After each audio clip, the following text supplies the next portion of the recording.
हम लोग इस नए एपिसोड में फंक्शंस पर लेक्चर डिलीवर करेंगे। तो सबसे पहले ये जान लो कि फंक्शन कितनी इंपॉर्टेंट चीज होती है। पूरी कैलकुलस की बेसिक्स तुम्हारी फंक्शन है, और इतना ही नहीं, फंक्शंस का अदर चैप्टर्स में भी, जैसे कॉनिक्स में भी थोड़ा बहुत तुम वाइड एप्लीकेशन देखोगे। इसलिए इस चैप्टर को बहुत ही सीरियसली, बहुत सावधानी से पढ़ना चाहिए। लेकिन क्वाड्रेटिक इक्वेशन की जानकारी ले लेने के बाद तो हम लोगों ने क्वाड्रेटिक पढ़ा दिया है।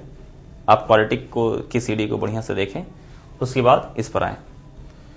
क्वाड्रेटिक में हम लोग क्या क्या पढ़ेंगे, तो उसकी एक लिस्ट मैं तुम्हें दे देता हूं। पहले ये फंक्शन की डेफिनेशन क्या होती है, single valued function, multi valued function, इन दोनों में क्या डिफरेंसेस हैं, नेमिंग क्या है, स्पेशल फंक्शंस क्या होते हैं, उनकी डोमेन क्या होती है, उनके रेंज क्या होती है, ऑड इवन फंक्शंस क्या होते हैं, पीरियोडिक फंक्शंस क्या होते हैं, मोनोटोनिसिटी क्या है। ध्यान रखो, कुछ लोग मोनोटोनिसिटी को बाद में पढ़ते हैं मैक्सिमा में, मैं तुम्हें इसी चैप्टर में पढ़ाऊंगा, क्योंकि इसकी एप्लीकेशन फंक्शन भी बहुत होती है, लेकिन इसे बहुत थॉरो पढ़ना पड़ेगा। मोनोटोनिसिटी बहुत ही जबरदस्त चीज है। तुमने क्वाड्रेटिक में भी एक जगह देखा होगा, ये इक्वेशन ऑफ रूट्स बताने में, ये तुमने देखा होगा इस चीज को। उसके बाद हम आगे बढ़ेंगे कंपोजिट फंक्शंस में, मैपिंग ऑफ फंक्शंस में, इनवर्स ऑफ फंक्शन में, और इनवर्स में जाकर तुम्हारा फंक्शन समाप्त होगा। फिर हम आगे लिमिट्स, कंटिन्यूटी वगैरह बढ़ेंगे। लेकिन जिनकी फंक्शन अच्छी नहीं होती उनकी कैलकुलस कभी अच्छी नहीं होती। इस बात को ध्यान रखकर तुम्हें पढ़ना होगा, जितनी सीरियसली ध्यान रखते दो। हम सबसे पहले फंक्शन के बारे में अपने डेफिनेशन और नॉलेज को क्लियर करेंगे। हम लोग फंक्शन जब भी वर्ड कॉल करते हैं तो इसका मतलब ही होता है सिंगल वैल्यूड फंक्शन।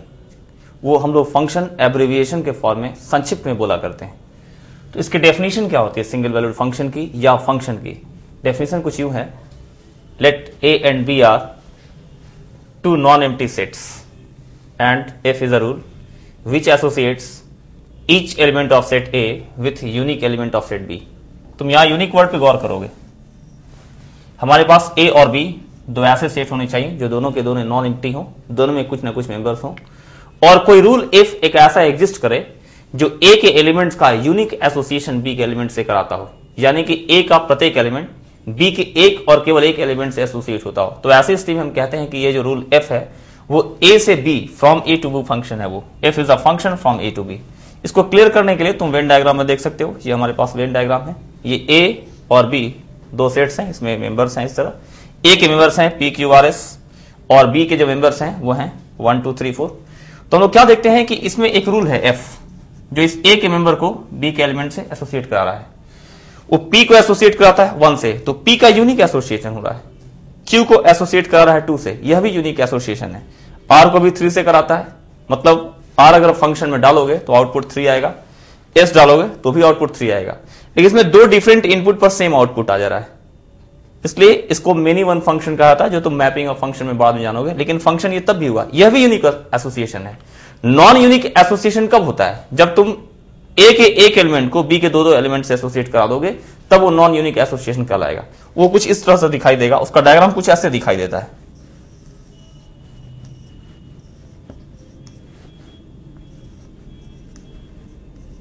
मान लो हम पी को इस तरह एसोसिएट करा दें, तो तुम यहां देखोगे कि इस फंक्शन में ये एक ऐसा फंक्शन है जिसमें पी डालते हैं दो आउटपुट आ जाता है, दो एसोसिएशन होता है। तो ये फंक्शन नहीं कहलाता है, ये तुम थोड़ी देर बाद जानोगे। इसे मल्टी वैल्यूड फंक्शन कहते हैं, ये फंक्शन नहीं आता है। तो यूनिक एसोसिएशन का मतलब होता है कि ए का एक एलिमेंट एक ही एलिमेंट से एसोसिएट हो सकता है। ऐसा हो सकता है कि ए के दो एलिमेंट एक ही एलिमेंट से एसोसिएट हो जाए, यह भी यूनिक एसोसिएशन ही है। लेकिन ये यूनिक एसोसिएशन नहीं है, ये फंक्शन में नहीं आता है, ये फंक्शन में आता है। तो फिर इसमें कुछ और भी टर्मिनोलॉजियां होती है जो जानना चाहिए तुमको। जैसे ए जो है वो क्या है, बी जो सेट है उसको फंक्शन के लिए क्या कहते हैं? तो सेट ए कहलाता है डोमेन ऑफ ए। सेट ए को तुम कहते हो डोमेन ऑफ एफ। बी जो है इसके लिए एक वर्ड आता है कोडोमेन, और फिर इसमें एक वर्ड आता है रेंज। रेंज किसको कहते हैं? तो इसमें एक बात हम थोड़ा सा जानकारी देना चाहेंगे। ए के एलिमेंट्स जिन जिन एलिमेंट से एसोसिएट होते हैं उनका एक कलेक्शन आएगा, इसे तुम इमेज कहते हो। 1 2 3 जो है वो ए के एलिमेंट्स का इमेज एलिमेंट्स है। 4 किसी का इमेज नहीं है, क्योंकि 4 किसी से एसोसिएट नहीं हुआ है। तो ये जो इमेजेस आते हैं, प्रतिबिंब जो आते हैं, उनका जो कलेक्शन होता है, जैसे तुम इसको इस रूप में देख सकते हो। ऐसा एक सेट बनाया और ये इमेजेस हैं, इसको ऐसा लिखा 1 2 3। तो ये जो इमेजेस का कलेक्शन है एफ इमेजेस का, उसको हम लोग कहते हैं ये रेंज ऑफ एफ है। तो तुम देखोगे कि ये जो रेंज है वो सेट है 1 2 3, कोडोमेन है 1 2 3 4, और ये रेंज कोडोमेन के बराबर नहीं हो रहा है। कभी कभी वो बराबर भी होता है। मैपिंग में तुम जानोगे उसे ऑन टू फंक्शन कहते हैं, जब रेंज कोडोमेन के बराबर हो जाता है। तो पहले हम लोग सिंगल वैल्यूड फंक्शन को क्लियर करते हैं। ये वन टू मेनी जब जब एसोसिएशन आए वो मल्टी वैल्यूड फंक्शन कहलाता है। वो फंक्शन होता ही नहीं है। और जब वन टू वन एसोसिएशन होता है, मेनी टू वन भी हो सकता है, मतलब ए के एक एलिमेंट्स बी के एक ही एलिमेंट्स एसोसिएट होते हों, तभी वो सिंगल वैल्यूड फंक्शन या शॉर्टली सिर्फ फंक्शन कहलाता है। अभी जस्ट हम लोगों ने सिंगल वैल्यूड फंक्शन का डेफिनेशन में इस वेन डायग्राम को देखा, जिसमें ये बताया कि सेट ए जो है वो डोमेन सेट कहलाती है, सेट बी कोडोमेन सेट, और ये 1 2 3 का जो कलेक्शन है उसे रेंज सेट कहते हैं। इस पूरे को शॉर्ट में हम लोग इस तरह लिखते हैं, F is a function from A to B. ये शॉर्ट में लिखने का तरीका है। लेकिन फंक्शन को रिप्रेजेंट कैसे करते हैं? तो रिप्रेजेंटेशन के लिए हमारे पास कुछ वेरिएबल्स होते हैं, उनका नाम होता है इंडिपेंडेंट एंड डिपेंडेंट वेरिएबल्स। ये जो है इसके लिए जो सिंबल यूज होता है उसे हम लोग कहते हैं इंडिपेंडेंट वेरिएबल। और ये जो रेंज आएगा, कोडोमेन नहीं, ये जो रेंज आएगा 1 2 3 जैसे रेंज आ रहा है, तो रेंज के लिए भी एक वेरिएबल हम यूज करते हैं, उसे कहते हैं डिपेंडेंट वेरिएबल। इसे एग्जांपल के रूप में तुम समझने के लिए ऐसे ले लो कि किसी सर्किल का जो एरिया होता है ए, उसे हम कहते हैं पाई आर स्क्वायर। तो तुम इसमें आर डालोगे, ये जो सर्किल होती है इसमें जो आर होती है इसकी रेडियस, तुम जैसे जैसे आर बदलोगे वैसे वैसे एरिया बदलेगा। तो हम कहते हैं कि ये जो आर है वो सर्किल के लिए इंडिपेंडेंट वेरिएबल हुआ, लेकिन सर्किल के एरिया में जो ये ए है वो डिपेंडेंट वेरिएबल हुआ। और इसे हम इस तरह कहते हैं कि area A is some function of R which is equal to pi R square. यहां ध्यान देने की जरूरत है कि इंडिपेंडेंट वेरिएबल आर और डिपेंडेंट वेरिएबल ए, उसमें फंक्शन का जो रिलेशन होता है वो इसी तरह लिखा आता है, एफ आर जी आर। अगर मान लो डिपेंडेंट वेरिएबल तुम वाई लिखते हो, रेंज के लिए डिपेंडेंट वेरिएबल प्राय वाई लिखा आता है और डोमेन के लिए एक्स लिखा आता है, तो हम किसी फंक्शन को इस तरह लिख सकते हैं, y equal to F X G X H X, इस तरह से हम लिख सकते हैं। ये रिप्रेजेंटेशन का तरीका होता है, जिसमें x जो होता है वो इंडिपेंडेंट वेरिएबल होता है और ये जो y होता है डिपेंडेंट वेरिएबल होता है। तो सिंगल वैल्यूड फंक्शन में क्या होता है कि जब जब तुम x की वैल्यू डालोगे तो प्रत्येक x के वैल्यू के तहत y की ऑलवेज एक ही वैल्यू मिलेगी। ये इसका यूनिक एसोसिएशन से ये रिजल्ट निकलता है कि जब जब हम x की कोई वैल्यू डालेंगे y की एक और केवल एक वैल्यू निकलेगी। लेकिन एक मल्टी वैल्यूड फंक्शन होता है जिसको तुरंत एक्सप्लेन कर रहे हैं, उसमें कभी कभी कुछ x डालने से कुछ x ऐसे मिलते हैं जिसमें डालोगे तो y की एक से अधिक वैल्यू मिल जाएगी, वो फंक्शन नहीं होता है। लेकिन एक मल्टी वैल्यूड फंक्शन में कुछ फंक्शन छिपे रहते हैं, जब उसको तोड़ोगे तो कई सिंगल वैल्यूड फंक्शन निकलते हैं, उसको हम दिखाते हैं। सिंगल वैल्यूड फंक्शन और मल्टी वैल्यूड फंक्शन के बीच डिफरेंस जानने के लिए हमारे पास एक बहुत ही इंपॉर्टेंट ग्राफिकल मेथड भी है। तो कैसे हम सिंगल वैल्यूड फंक्शन को पता लगाते हैं, इसमें देखोगे कहता है no line parallel to Y axis cuts the graph of a function at more than one point. अगर तुम किसी ग्राफ को वाई एक्सिस के पैरेलल लाइन द्वारा किसी एक ही पॉइंट पर कट करते हुए देखो तो ये समझो कि वह ग्राफ किसी फंक्शन का होगा। जैसे मान लो इस तरह का ग्राफ लो, इसमें वाई एक्सिस के पैरेलल अगर लाइन खींचते हैं तो देखो कि प्रत्येक लाइन एक ही जगह काटती है, इसलिए ये ग्राफ फंक्शन में ग्राफ कहलाएगा। मान लो इस तरह के ग्राफ लेते हो ऐसे, इसे भी देखो एक ही जगह काटेगा। वाई एक्सिस के पैरेलल कोई भी लाइन लेते हैं तो एक ही जगह काटता है। लेकिन अगर तुम कोई इस तरह की ग्राफ लेते हो ऐसे, अब तुम काटो वाई एक्सिस के पैरेलल लाइन के द्वारा देखोगे तो एक यहां कटता है और एक यहां कटता है। इसको इस तरह समझना चाहिए, वाई एक्सिस के पैरेलल जो लाइन होती है उसका इक्वेशन कुछ इस तरह होता है, X is equal to constant. तुमने पढ़ा होगा वाई एक्सिस को किसी पॉइंट के पर काटे और एक्स के पैरेलल लाइन लोगे तो इसका इक्वेशन होता है वाई इक्वल टू के। लेकिन अगर वाई के पैरेलल और एक्स को के पर काटे तो इसका इक्वेशन होता है एक्स प्लस के। अब इस ग्राफ में देखो ये लाइन जो है ग्राफ को दो जगह काट रहा है, तो इस पॉइंट के बारे में तुम ऐसा सोच सकते हो, इसकी एक वैल्यू के होगी, वाई वैल्यू कुछ होगी y1, उसी तरह इसकी एक्स वैल्यू कुछ होगी k और y वैल्यू हो जाएगी y2। इसको इस तरह हम समझ सकते हैं कि एक ऐसा मैथमेटिकल रिलेशन है जिसमें x की वैल्यू तो k ही डालते हैं, लेकिन y की दो दो वैल्यूज दो दो आउटपुट्स आ जाती हैं, और इसलिए ये मल्टी वैल्यूड फंक्शन में आता है। क्योंकि मल्टी वैल्यूड फंक्शन में हम लोगों ने पढ़ा है कि x की कुछ ऐसे x होते हैं जिसमें प्रत्येक x की वैल्यू पर y के एक से अधिक आउटपुट्स निकलते हैं, एक से अधिक वैल्यू मिलते हैं, तो ये मल्टी वैल्यूड फंक्शन होता है। अगर ये सिंगल वैल्यूड फंक्शन होगा जैसा तुम ये देख रहे हो या ये ग्राफ देख रहे हो, इसमें कोई भी पॉइंट लोगे तो x की एक वैल्यू पर y की एक ही वैल्यू तुम्हें मिलेगी, चाहे यहां लो या लो या लो। तो ये बहुत बड़ा डिफरेंस है ग्राफ में इन दोनों का। एक मल्टी वैल्यूड फंक्शन में कई सिंगल वैल्यूड फंक्शन होते हैं, उसे तोड़ोगे तो दिखाई पड़ेगा। पहले इस डिफरेंस को याद रखो, मल्टी वैल्यूड फंक्शन कभी फंक्शन नहीं होता है। ठीक उसी तरह जैसे फिजिक्स में इलेक्ट्रोमोटिव फोर्स नहीं होता है। इस मल्टी वैल्यूड फंक्शन को तोड़कर हम ये दिखाएंगे कि कैसे इसमें सिंगल वैल्यूड फंक्शन छिपे होते हैं। Y square equal to X की ऐसी ग्राफ होती है, अभी ये जान लो, बाद में तुम एक्सप्लेनेशन देखोगे इसका। इसे जब तुम तोड़ोगे तो ऐसा आएगा Y equal to plus minus root X, और तुमको पहले बताया जा चुका है Y equal to root X की ग्राफ ऐसे आएगी, Y equal to plus root X. यहां ये जो वाई है वो कभी नेगेटिव नहीं हो सकता, क्योंकि ये पॉजिटिव स्क्वायर रूट है, इसकी वैल्यू जब आएगी तो ग्रेटर देन इक्वल टू 0 होगी, इसलिए इसका ग्राफ ये ऊपर वाला पोर्शन आएगा।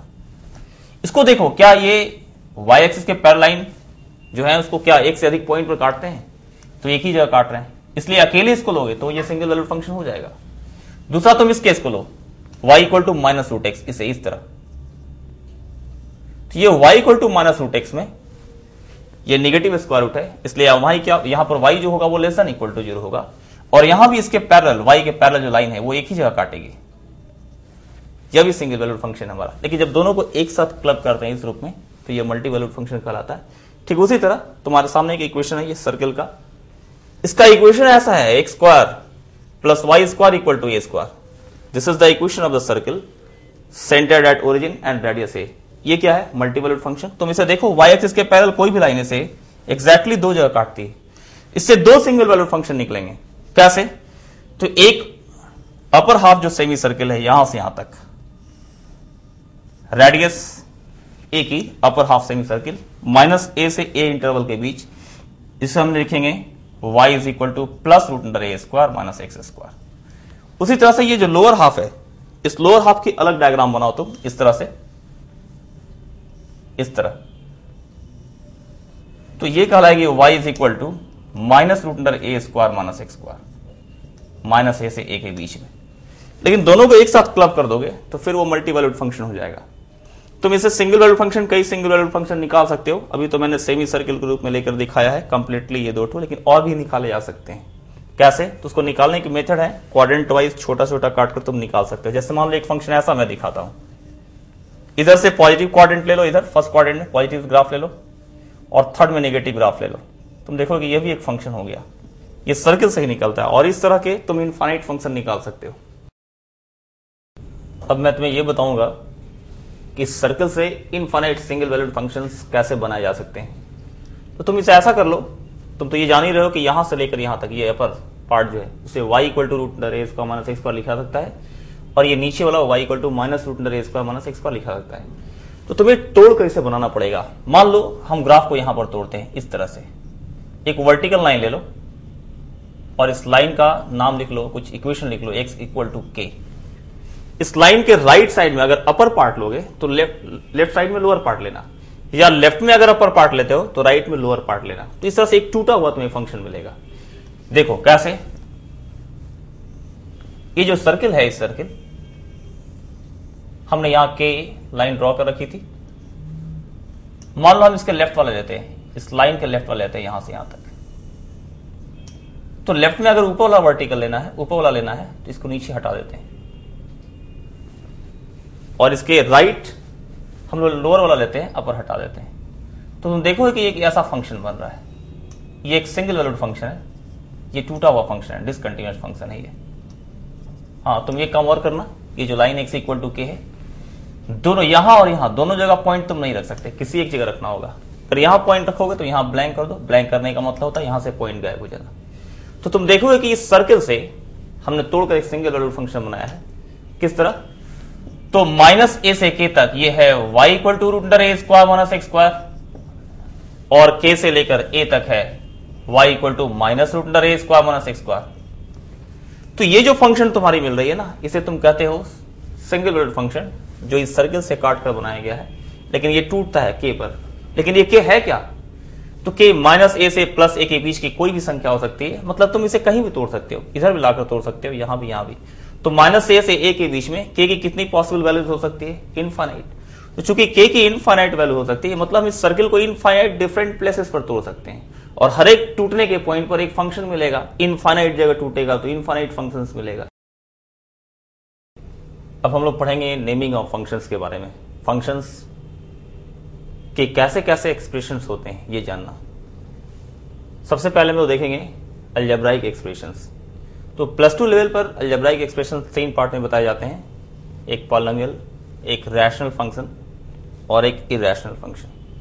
पॉलिनोमियल तुम पहले भी जानते हो, पॉलिनोमियल जब भी किसी वेरिएबल x के टर्म में लिखा आता है तो उसमें हर एक टर्म पर पावर x, हर एक टर्म x पर जो पावर होता है वो नॉन नेगेटिव इंटीजर होता है। उसे इस रूप में याद रख सकते हो, fx equal to a0 x to the power n plus a1 x to the power n-1 and so on to an-1x plus an।